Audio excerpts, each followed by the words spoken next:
Lee Kun Choi, Excellencies, distinguished guests, ladies and gentlemen. On behalf of Mr. and Mrs. Lee Kun Choi, World Scientific Publishing Company, and Rock Productions, I warmly welcome you to this morning's book launch, Golden Dragon and Purple Phoenix, the Chinese and their multi-ethnic descendants in Southeast Asia. To start off the event, we have Master Samuel Tan, a very young violinist from the Anglo-Chinese School Junior. He will perform for us a feature presentation. Samuel has just won top prizes in New York and Prague, and he will play for you two pieces with which he won the competition with: Jansa, Concerto in D, and Karl Baum, Perpetuum Motto.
pleasure to invite Ms. Doreen Liu, Managing Director of World Scientific Publishing, to deliver the opening remarks.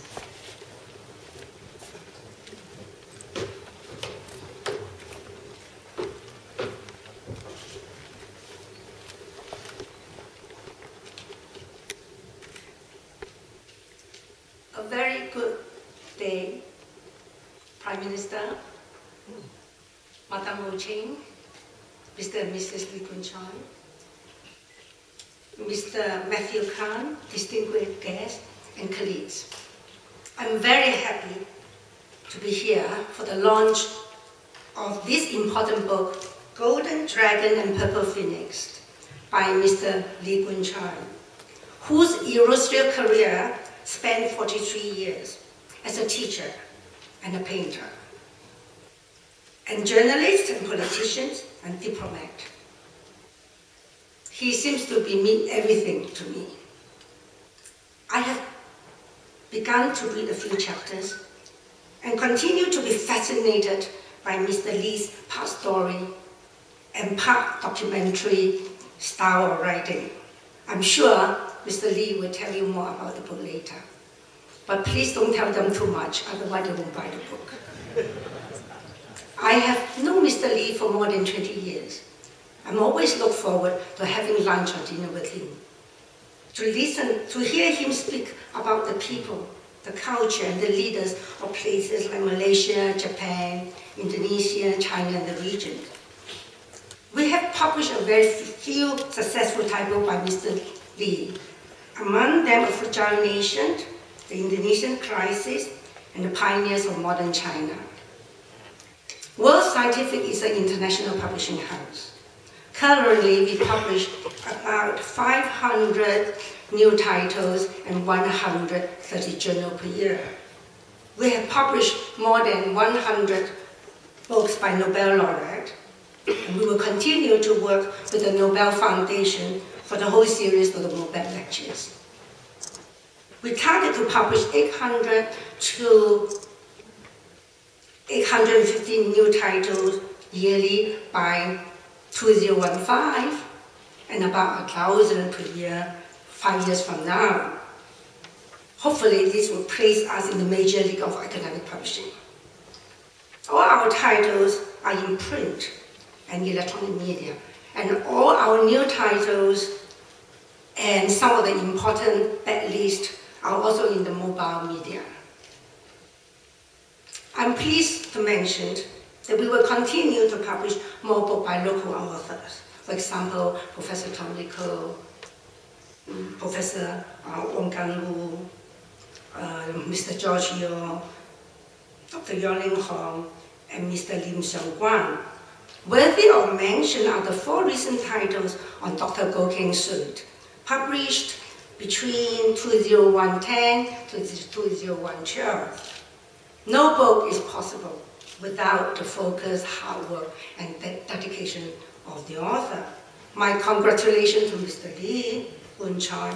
I wish him every success in this new title, and good health always. My thanks to the World Scientific team involved in the various stages of the publication and promotion of the book. I would also like to thank the Star Performing Arts Center for sponsoring this venue for the launch.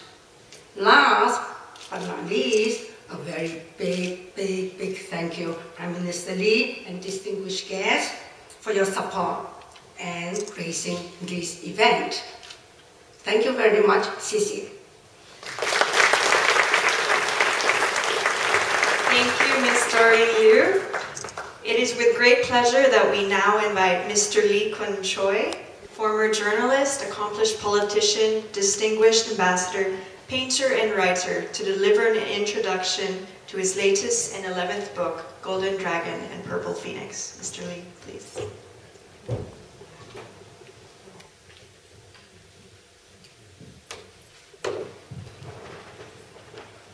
Mr. Prime Minister, Mrs. Lee, Excellencies, distinguished guests, ladies and gentlemen. I just want to say a few words to explain why I write this book. I was born in Butterworth. The first immigrant, Chinese immigrant, I knew was my father. He came from China at the age of 16 to Butterworth with a bag full of clothing, nothing else, those days. Then he made a fortune. He married, got 11 boys and 4 girls. He sent all the children to English school.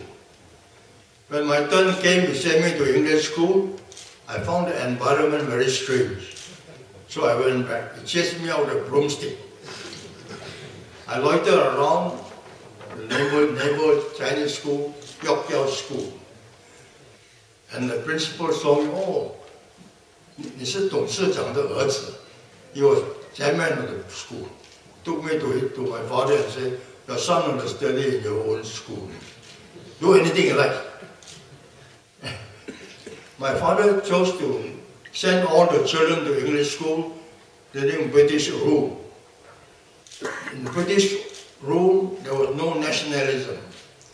Those who study Chinese school were loyal to China. Those who study English, loyal to England. There was no nationalism. So I went to Chinese school, I went to Zhongling High School. Then I found I was the black sheep in the family. Everybody spoke English. All my brothers and sisters did not know how to write their name in Chinese. I was the only one who studied Chinese.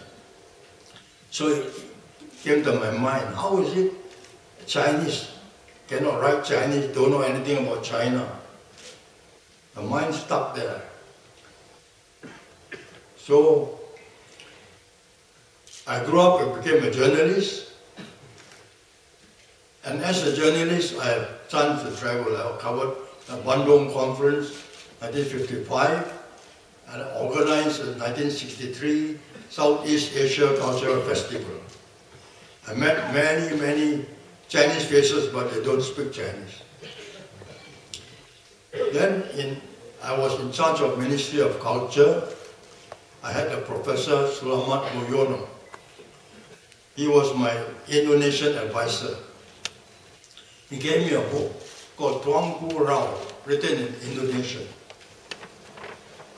I read it.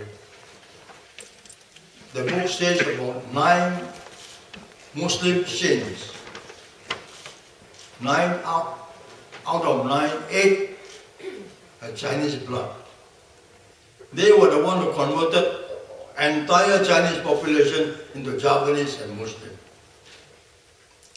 Had it not been for Dr. Sun Yat-sen, who came to remind the Chinese that you are Chinese, you study Chinese, and then the overseas Chinese starting Chinese school, nearly we have no more. All Chinese would have been assimilated. Because of the growth, Chinese educated start to clash with the local born and the local people. And then he told me that the word assimilation. All the Chinese were assimilated.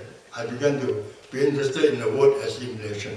I started to study history of Chinese migrant and how every Chinese in Southeast Asia were assimilated. You know, there were different ways. For Thailand, for instance, Yibun Songkram his father was Hainanese, but he assimilated all the Chinese in Thailand. Those who were born in Thailand must be Thai. So the same with other countries, it's assimilation. So I took time to, I became a journalist, I became a politician. I met so many dignitaries, ministers who were Chinese but cannot speak Chinese. Romulo, for instance, Philippines, he told me he's Chinese. He's proud to have Chinese blood, but he could not speak a word of Chinese. So there are other ministers of different countries, the same thing. So I began to start writing since 1963. Took up up little by little and accumulated them, and I finished this book. This book is about tracing the history of Chinese migrants, Song Dynasty, Ming Dynasty, how they migrated to these countries. I write this book just as a starter. I hope academicians will look deeper into it, then more to write. So I hope that this book will enlighten Europeans and Americans who go to Thailand and see a Chinese face, but they don't speak Chinese. They are Thais, they have become Thais, Filipinos, Cambodians, they're like me.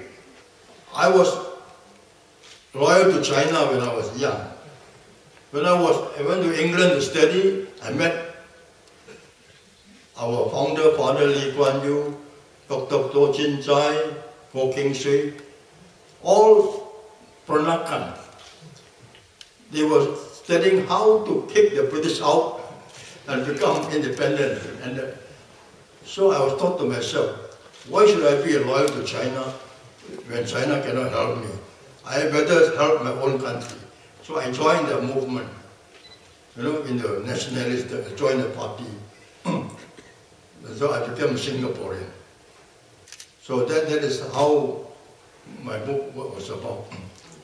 I hope that all of you will enjoy reading the book and give me as much comment as possible. Thank you.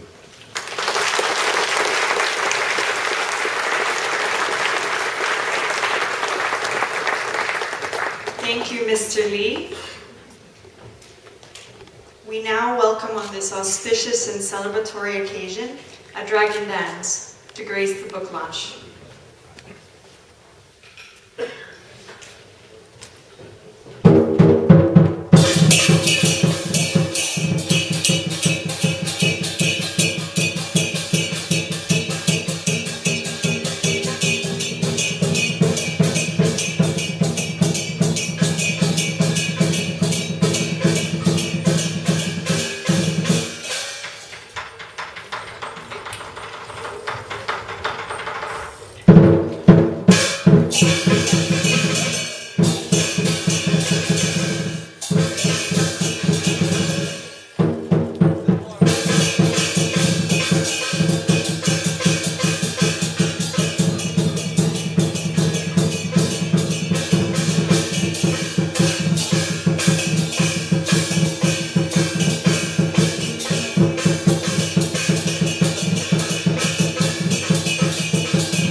May I now request Prime Minister Lee and Mr. Lee Kun Choi to come up on stage while a painting on a porcelain from Jingdezhen is presented to Prime Minister Lee as a token of appreciation.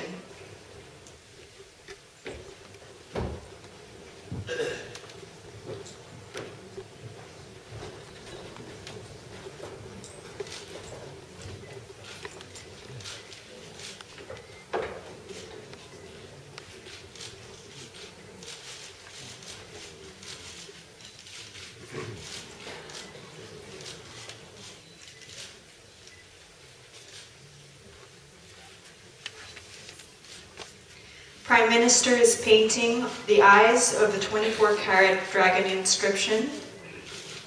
May I request Ms. Doreen Liu and Mr. Matthew Kong to join Prime Minister and Mr. Lee at the front, please.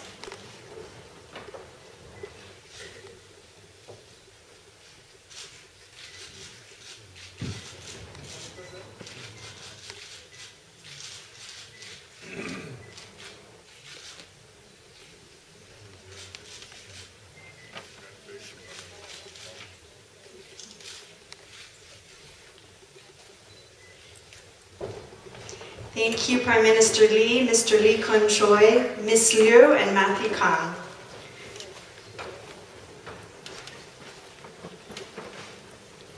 Ladies and gentlemen, please join me in thanking Prime Minister and Mrs. Lee for spending their time with us this morning.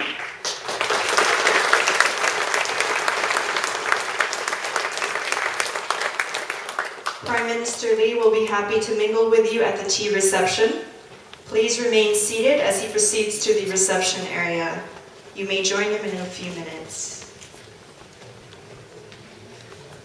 On behalf of Rock Productions, StarPack, and World Scientific Publishing Company, we thank you for your presence and participation. Mr. Lee Kun-choi will be pleased to autograph copies of his book.